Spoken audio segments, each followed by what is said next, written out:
What's up, everyone? Sultan of Strangles here. I'm in Maryland for Leg Locktober at Bowerhouse MMA. I'm with Chris Bowerhouse. Sorry, Chris.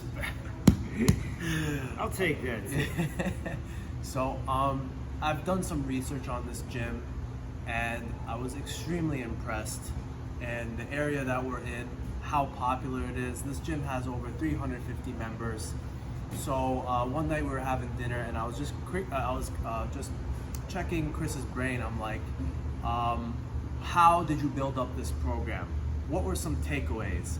And this is not gonna be like a Gary V type of video. You gotta get up at 4 a.m. None of that bullshit. A couple of very unique reasons that he was successful. We're just gonna pick 3 of them, and we're gonna go over them today. Hopefully you guys get something from this. I'm definitely gonna implement all of the things he's taught me throughout this week to make my business successful. I've already used a couple and they've helped. So hopefully you get something out of this. Number 1, outsourcing. I like to put a lot of stuff on myself, like with the t-shirts. I do the shipping, I do the marketing, I do everything. And I'm starting to get a little overwhelmed. The difference between me and Chris is smarter and he outsources the stuff he doesn't want to do. So marketing, hiring instructors for things other than jiu-jitsu, and that's helped this gym become extremely successful. So if you wouldn't mind just telling the audience about some tips of outsourcing, why you outsource certain things. Yeah, I mean, for example, like you just said, marketing. I mean, I'm no marketing expert. I mean, the amount of time that it takes to try to figure out that kind of stuff with, Facebook and Instagram and all that crazy stuff with social media these days. I mean, there's people out there that know, they're black belts in it, and I'm a white belt in it. So it's just like, all right, I don't have time to go, become a black belt in this. I'll just kind of pay somebody else to do it for me, So it's kind of, you're exactly right.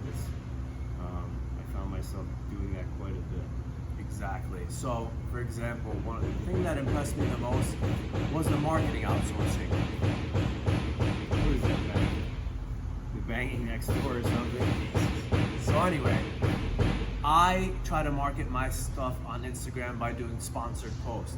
Chris realized that you could only get so far with that until he hired a professional marketing firm. Then he started getting leads, and he closes the sale. He's good at sales. He needs people to get in the door so he could close the sale. So that's how he was able to grow this place to 350 members. The next thing, that I get a lot of shit for this, Chris gets a lot of shit for this. There's gonna be a lot of people out there that are gonna hate on you. A lot of people out there that are gonna just say, oh, why are you putting yourself out there? You're embarrassing yourself. I do a lot of funny promotional videos. Chris does a lot of funny promotional videos. But what happens? You get exposure. People come to you. So I just wanted to talk about what you could tell them about putting yourself out there and how that helped you grow your business to where it is today. Yeah, I mean, he's exactly right. So I have these really kind of silly Facebook ads that are out there. Not every single one of them silly, but I find the ones that are kind of silly capture a lot of attention. So it helps just kind of get leads in the door. And like he said, putting myself out there, making myself extremely uncomfortable. Oh, it's yeah. not something I would typically do, but I do it for the benefit of the gym, and I know it works, so it worked for me. Yes, so put yourself out there. I got a lot of shit for putting myself out there. The promos I did for my Who's Number 1 for Third Coast Grappling, they're like, bro, just put your head down and win tournaments. Stop being silly. You have an attention-seeking personality. But then when I have t-shirts and everyone's buying them, no one's telling me to stop and put my head down anymore. So don't put your head down, put your head up. And last but not least was that passion, right? So you could love what you do. If you love what you do, you never work a day in your life, I've worked really hard in the accounting world. It's not my passion, but I know what it's like to work 12, 14-hour days.